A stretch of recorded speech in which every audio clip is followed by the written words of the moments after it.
अब अगला टॉपिक पढ़ते हैं, उत्तराखंड में आपदा। सबसे इंपॉर्टेंट टॉपिक बन गया आज की डेट में ये उत्तराखंड के अंदर। प्री से लेकर के उत्तराखंड के पीसीएस मेंस तक आपका पीछा नहीं छोड़ेगा। कम से कम 3 से 4 क्वेश्चन बनेंगे आपदा से रिलेटेड आपके मेंस में ही, मतलब लगा लो पीसीएस मेंस में ही।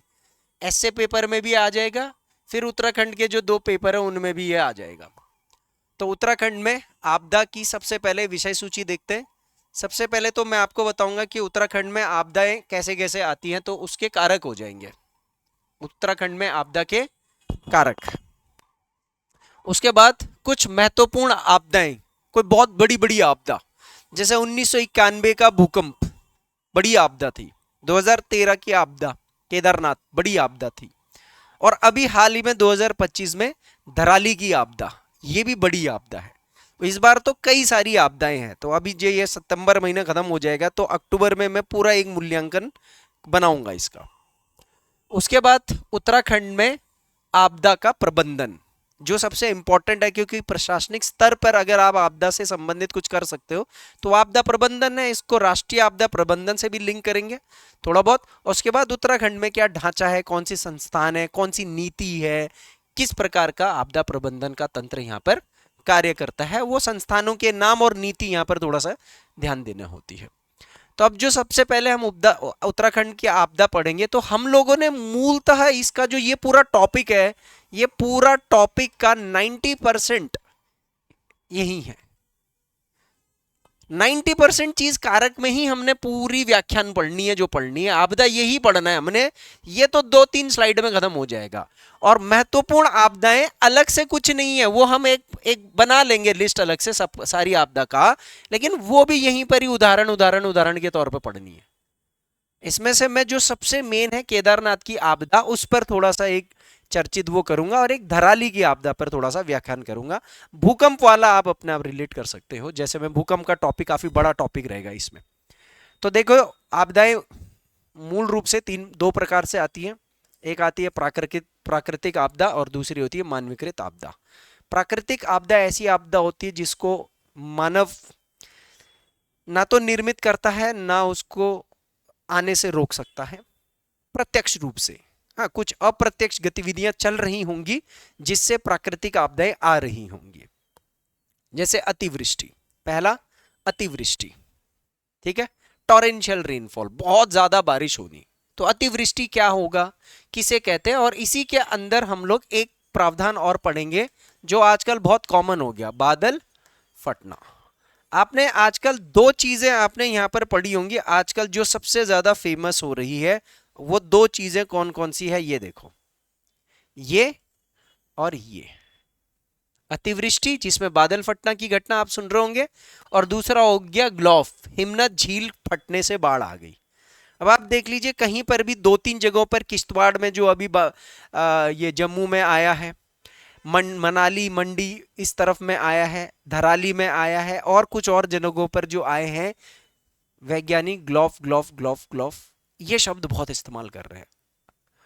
कई बार मैं बहुत सारे बच्चों को देख रहा हूँ, वो बोल रहे हैं सर ये शब्द तो हमने इससे पहले किताब में कहीं एक आध शब्द ऐसे देखा था, ध्यान भी नहीं दिया था कि ये क्या होता है। ये तो इस बार हर जगह पे चल रहा है ये, कि ये क्या चीज है। तो इसकी डिटेलिंग, बादल फटने की प्रक्रिया क्या होती है, क्या आईएमडी जो भारतीय जो मौसम विज्ञान केंद्र है उसकी क्या परिभाषा है बादल फटने को लेकर के, ये सब चीजें। तो अतिवृष्टि हो गया, बाढ़ हो गया। अब देखिए, कई चीजें ना प्रत्यक्ष होंगी और कई चीजें जुड़ के होंगे। जैसे बाढ़ जो है वो अतिवृष्टि से भी जुड़ा हुआ है, हिमनद झील के फटने से भी जुड़ा हुआ है, ये दोनों चीजों से भी जुड़ा हुआ है, और इसके बिना भी बाढ़ आ सकती है। तीसरा हो गया वनाग्नि, ये भी उत्तराखंड में बहुत फेमस टॉपिक है। उत्तराखंड के वनों में आग लग जाती है ठीक गर्मी आने से पहले, गर्मियों के टाइम पर ही समझ लो, जो हमारा जो मानसून है उससे ठीक पहले, शुष्क गर्मी हमारी शुष्क है, उस टाइम पर उत्तराखंड के वनों में इतनी आगजनी क्यों होती है भाई? ऐसा क्या है जो जानबूझ करके लगा रहे हैं, या कोई प्राकृतिक कारण है? तो हम यहाँ पर वैसे वनाग्नि को प्राकृतिक कारण में ही रख रहे हैं। उसके बाद आता है भूकंप। एक योजना चलती है उत्तराखंड के अंदर, आपने पिरुल लाओ और पैसे पाओ योजना, अभी 2025 में रुद्रप्रयाग से शुरू हुई थी।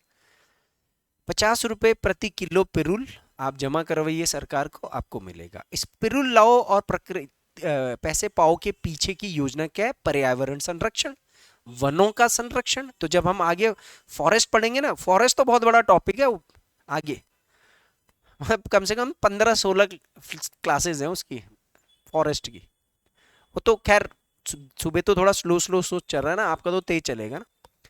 तो ये पिरुल लाओ पिरुल पाओ योजना वनाग्नि को रोकने के लिए तो है।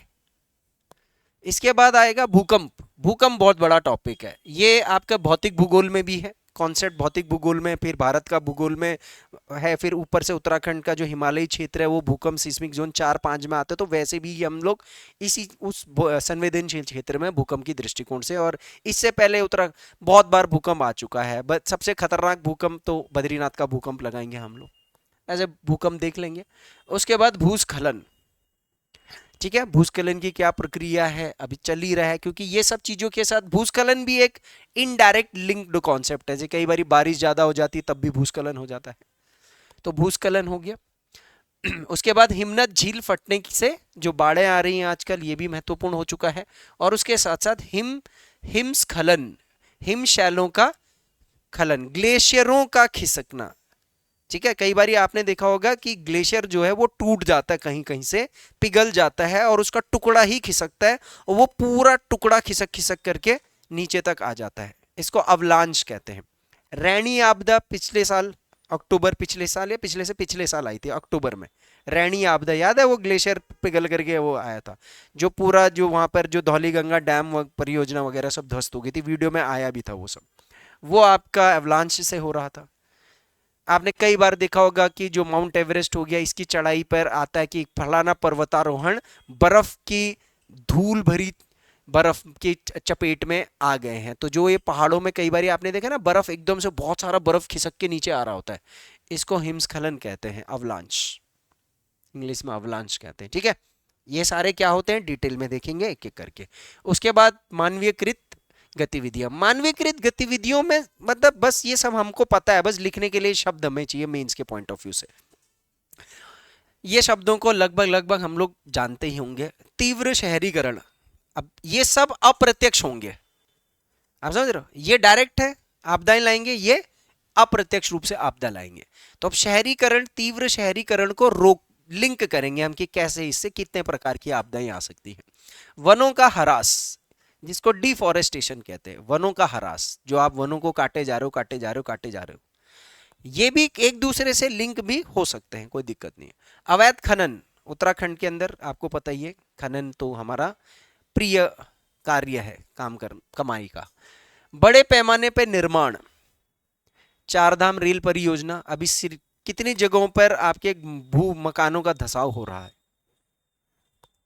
जल तंत्र में परिवर्तन, जल तंत्र में परिवर्तन का मतलब जो एक प्राकृतिक रूप से आपके नदियां, नाले, गाड़ गदेरे और भूमिगत जल का एक संचलन होता है, इसमें भी कुछ हमारी द्वारा किए गए कृत्यों से कुछ परिवर्तन आ रहा है। तो वो क्या चीज है? पूरा जो वाटर साइकिल रेगुलेट हो रहा है हमारा पूरा। और इसके साथ फिर आएगा अत्यधिक पर्यटन एवं तीर्थ। उत्तराखंड पर्यटन राज्य, ये हमारे लिए वरदान भी है, अभिशाप भी है। विज्ञान वरदान भी है, अभिशाप भी है। परमाणु ऊर्जा का आविष्कार जो किया गया वो वरदान के लिए किया गया था, हमने उसको अभिशाप में परिवर्तित कर दिया। आज आप परमाणु बम ज्यादा बना रहे हो और परमाणु ऊर्जा संयंत्र कम बना रहे हो।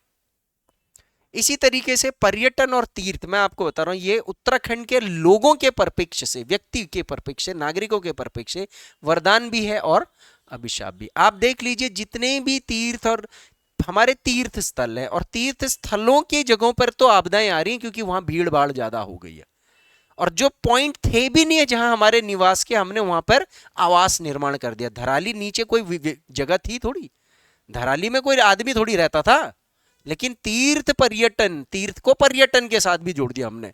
तो ये जो खिचड़ी पका दी, इसके चक्कर में वहां हमने आवासीय बस्ती बना दी गांव के लोग का, तो ऊपर रहते थे धार में। और ऐसा सिर्फ वहां नहीं है, आप नंद प्रयाग, कंड प्रयाग, विकास नगर, उत्तरकाशी, श्रीनगर, कोई भी आप शहर देख लो, नदी घाटी पर ही बसे हुए सारे। उनका आयतन बढ़ चुका है शहरीकरण का।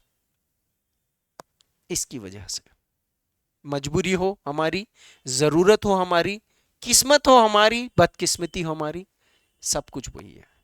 गैर शोषित मल प्रवाह तंत्र।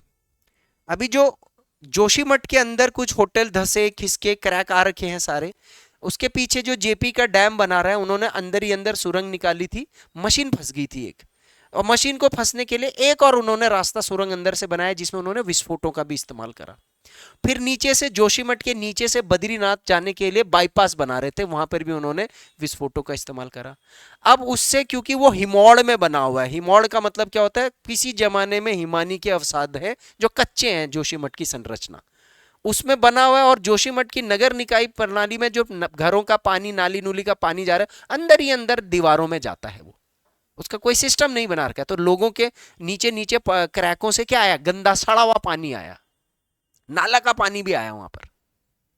उसका एक उदाहरण है जोशीमठ। अब आप जोशीमठ की रिसर्च देखोगे ना, ये तो आपने हल्का हल्का सुना है अभी, अब मैं लिंक कराऊंगा ना मुद्दों को, तभी तो याद रहेंगी चीजें, तभी तो कोई आंदोलन चलेगा तो आप वहां पर प्रखर रूप से अपनी बात को स्पष्ट करोगे।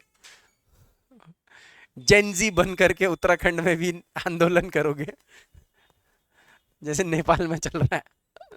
ये सारी की सारी चीजें गैर शोषित है, कहीं भी कुछ भी कर दिया, लो जी, जैसे बाला वाला है, गैर शोषित अपवात मल मल तंत्र है, बरसात में सब तैरने वाला है, वहां का वाटर टेबल बरसात में बराबर हो जाता है। अब सोचो जब नालियों में माल पानी बहना शुरू हो जाएगा तो बरसात में क्या होगा। सबसे पहले अब हमने पढ़ना है अतिवृष्टि के कारण आपदा कैसे आती है। अब देखो यहां पर पहले थोड़ी सी चीज समझना, देखो ठीक है। देखो मैंने एक तो अतिवृष्टि की परिभाषा करी है कि अतिवृष्टि क्या होती है, इसका प्रभाव और अप्रत्यक्ष रूप से प्रभाव क्या क्या पड़ेगा, जबकि भूस्खलन, भूस्खलन और बाढ़ आपदा के अलग से कारक भी हैं, ठीक है ना, अलग से भी कारक है और इससे भी हो रहा है। बादल फटना, यहां पर हमने सबसे मेन चीज पढ़नी, बादल फटना। और बादल फटना से संबंधित आईएमडी के अनुसार क्या परिभाषा है बादल फटने की, ये देखना है। बादल फटने की प्रक्रिया कैसे होती है उसका मैं डायग्राम से समझाऊंगा, ये तो केवल लेख है। बादल फटने के पीछे का कारण क्या होता है, और अभी तक बादल फटने की सबसे खतरनाक प्रमुख घटना, अब तो कॉमन हो गया ये चीजें। तो सबसे पहले आप यहां पर देखो कि 2 या उससे अधिक दिनों तक निरंतर वर्षा या अतिवृष्टि होती है, तो इसको हम अतिवृष्टि की श्रेणी में डाल देते हैं। मतलब कंटिन्यूअसली 2-3 दिन तक बारिश हो रही है, और आपदा आपको पता है उसी टाइम पर आती है। इसका प्रभाव क्या होगा भैया, या तो बाढ़ आएगी भयंकर, या फिर भूस्खलन हो जाएगा, या फिर भूशरण हो जाएगा। भूशरण को हम इंग्लिश में कहते हैं सॉइल इरोजन, मृदा क्षरण भी बोलते हैं इसको।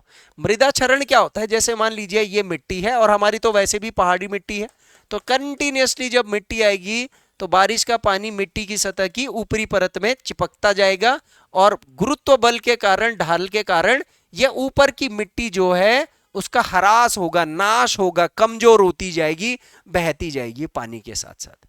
तो आपकी ऊपर की मिट्टी जो होती है वो सबसे उपजाऊ मिट्टी होती है ना, उसमें खाद वाली चीजें होती हैं, जैविक तत्व होते हैं, तो इससे आपको फिर और अप्रत्यक्ष रूप से कई सारे प्रभाव देखने को मिलेंगे ना। तो अतिवृष्टि से ये चीजें होती हैं। अब बादल फटना क्या होता है, यहां पर एक डायग्राम मैंने यहां पर दे रखा है बादल फटने का, पर इस डायग्राम से पहले, क्योंकि आप लोगों ने भौतिक भूगोल अभी नहीं पढ़ा है, ये बादल फटने की प्रक्रिया में भौतिक भूगोल में पढ़ाता हूं या भारत के भूगोल में पढ़ाता हूं। और ये भारत के भूगोल में हम लोग तब पढ़ते हैं जब हम ये पढ़ते हैं कि चेरापूंजी मौसिनराम जो मिजोरम मेघालय में जगह हैं, यहां बारिश बहुत ज्यादा क्यों होती है, और अब ऐसी प्रकृति प्रवृत्ति उत्तराखंड और हिमाचल के पहाड़ों में ज्यादा क्यों देखी जा रही है। तो आप यहां पर एक चीज समझो, जैसे एक कोई पहाड़ी क्षेत्र है, अब इस पहाड़ी क्षेत्र में कई जगह पर पहाड़ है,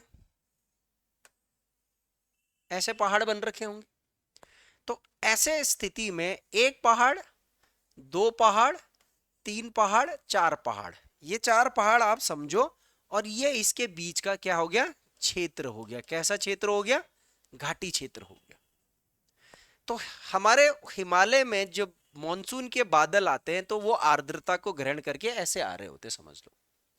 तो ये जो बादल आते हैं, जैसे जैसे ये पहाड़ की तरफ आते हैं तो ये धीरे धीरे ऊपर उठने लग जाते हैं पहाड़ के हिसाब से, क्योंकि हवा इस तरफ धक्का मारेगी और आपके सामने कोई चीज आएगी तो हवा उसको ऐसे ऊपर की तरफ धकेल देगी। जैसे ये बादल ऊपर की तरफ जाएगा तो जो और ज्यादा ज्यादा हवाएं हैं वो इकट्ठा होकर के क्या हो रही होंगी, ये क्या होती हैं, आर्द्रता वाली हवाएं। ये तो हवाएं है ना, दिख नहीं रही होगी शायद, क्योंकि ये तो मॉइस्चर है ना, समझ लो, हवा है, पवन है। लेकिन जैसे ही इस आर्द्रता की हवाओं का संघनन होता है तो ये बादल में परिवर्तित हो जाता है। किसमें परिवर्तित हो जाता है, ये दिखने लग जाता है।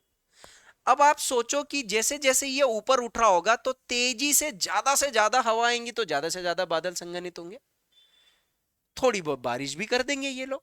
उसके बाद क्या है, पहाड़ क्रॉस कर दिया, कुछ इधर गए कुछ इधर गए कुछ इधर गए, पहाड़ के हिसाब से वो बटने लग जाते हैं, क्योंकि अवरोधक है ना पहाड़, कोई इधर से कोई उधर से, तो ये बटने लग जाते हैं। तो कुछ बादल यहां गए। अब समझ लो वो बादल यहां से आगे नहीं जा पा रहे तो टकरा करके कहां आएगा, तो ये बादल वापस आ गया, समझ लो। अब एक बादल और आ गया, तब तक यहां से बहुत तेजी से अगर ये हो रहा है तो कुछ बादल और आ गए और आ गए, और यहां पर बादल क्या हो गए हैं, फंस गए।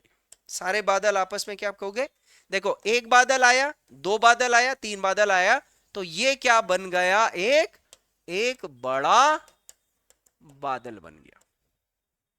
और जो ये बड़ा बादल होगा इसमें बहुत सारी आर्द्रता होगी तो इसकी बूंद भारी हो जाएंगी, चिपक चिपक चिपक के बूंद तेजी से भारी होगा, और गुरुत्व बल के कारण वो एकदम से ढाई करके यहां फटेगा, गिरेगा।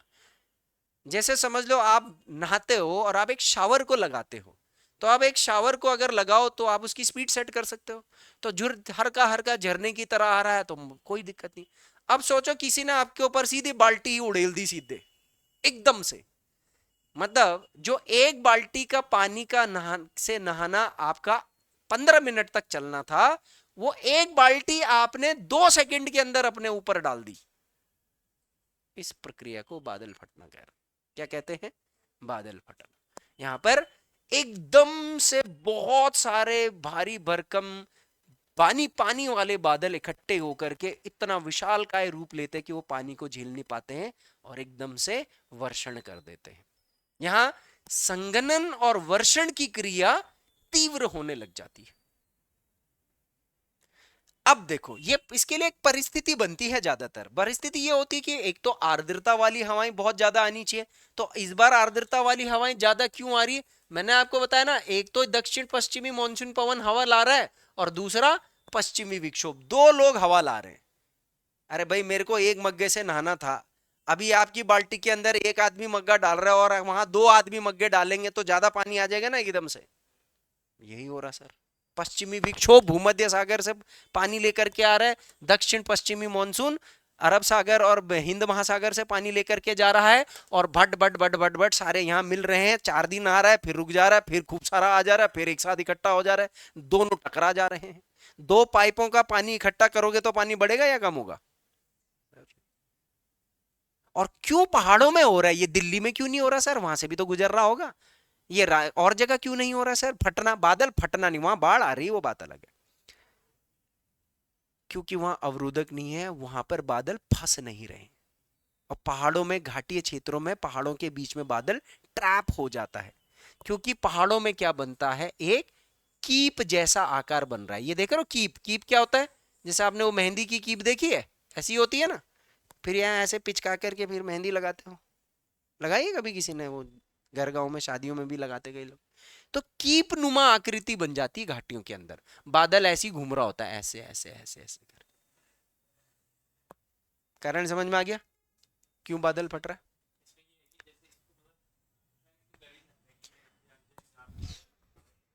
सर ये इतनी तेजी से होगा कि किन किन घाटियों के बीच में बन रहा होगा आप ट्रैक ही नहीं कर पाओगे।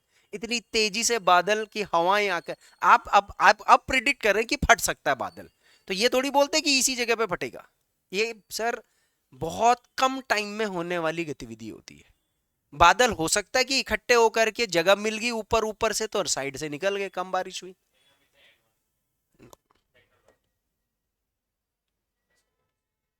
बहुत मुश्किल है। तो ये देखो, ये आई हमारी आर्द्रता वाली हवाएं, और जैसी यहां गई तो बादल, एक बादल, दो बादल, तीन बादल, हिमालय के बीच में क्या हो रही है, ये बादल आपस में फंस रहे हैं। बादल फंसने से इसका आयतन देखो, जैसे ये है, ये काले वाले बादल हैं, और ये अभी बन रहे हैं धीरे धीरे धीरे करके, ये संघनित हो रहे हैं धीरे धीरे। तो ये ज्यादा से ज्यादा बनते जाएंगे, बड़ा बड़ा बड़ा बड़ा बादल होगा, तेजी से वर्षा होती रहेगी होती रहेगी। अब इसमें वाष्पीकरण, आर्द्रता, आर्द्रता वाली हवाओं का प्रवहन, संचलन, मूवमेंट, पहाड़ से टकराने के संघनन की क्रिया, ऊपर उठते वक्त क्यों संघनन होता है, नीचे आते वक्त क्यों नहीं, ये सारे कॉन्सेप्ट्स आपको जलवायु में ही पढ़ने पड़ेंगे। यहां हम उतना डीप में नहीं जा पाएंगे। ये वर्षा बादल होता है, इसको वर्षा कपासीय बादल कहते हैं। नहीं, ऐसे कैसे बोल देंगे कितना लेकर के आता है बादल का कैसे वॉल्यूम डिफाइन कर लेंगे। हाँ, ये वर्षा कपासीय वर्षा बादल बोलते हैं इनको।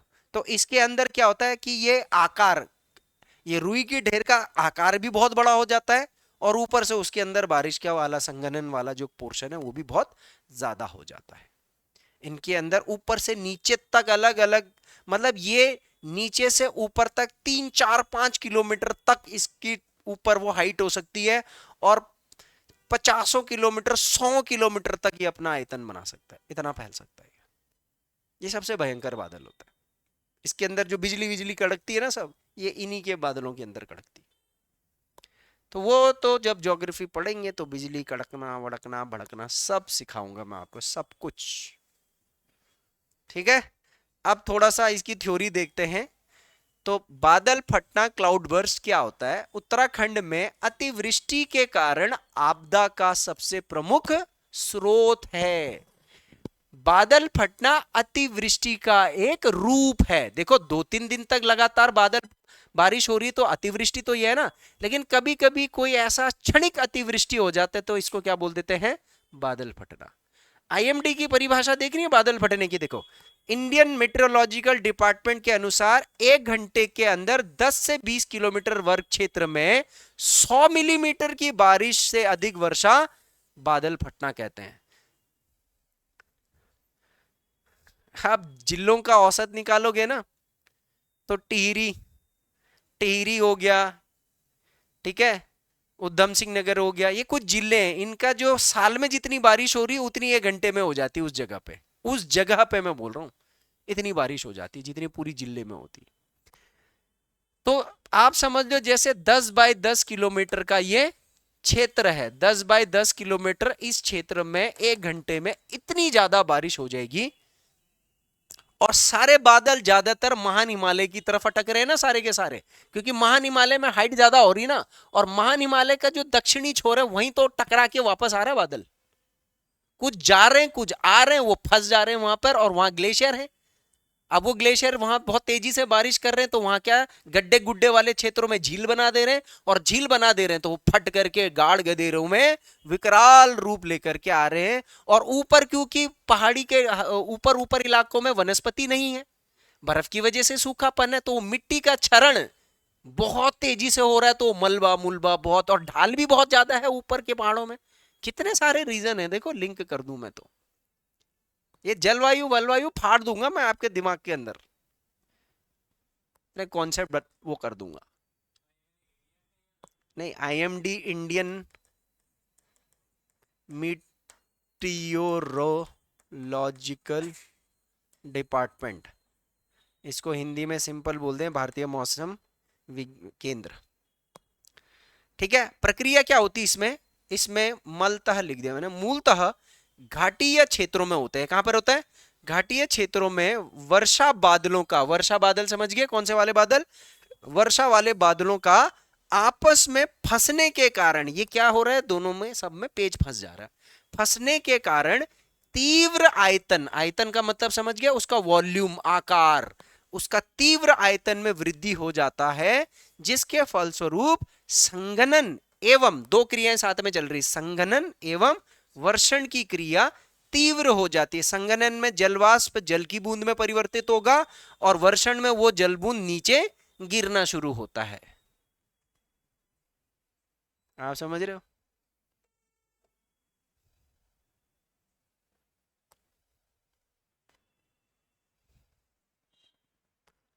कारण क्या है सर, ऐसा हो क्यों रहा है ये सब कि ये बादल ये वो फंस जा रहे हैं, संघनन वर्षण तीव्र हो रहा है? उसके पीछे कारण है आजकल जलवायु परिवर्तन।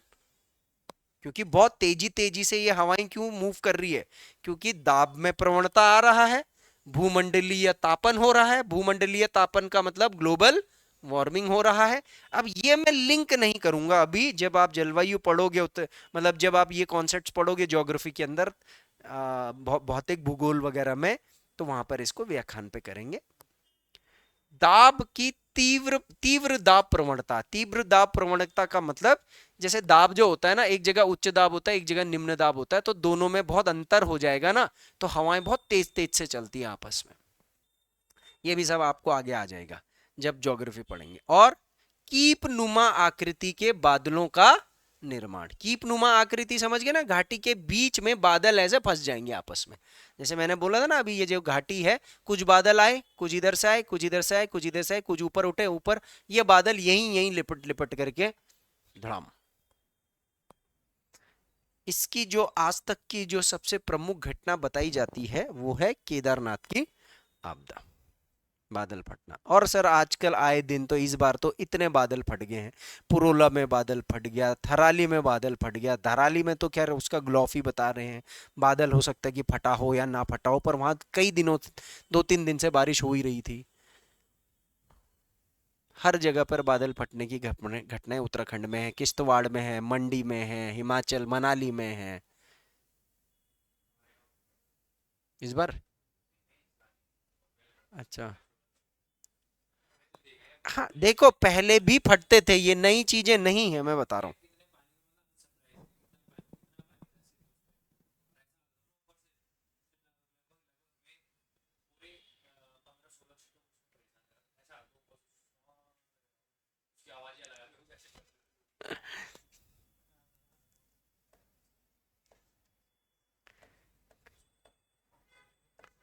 समझ में आ गया?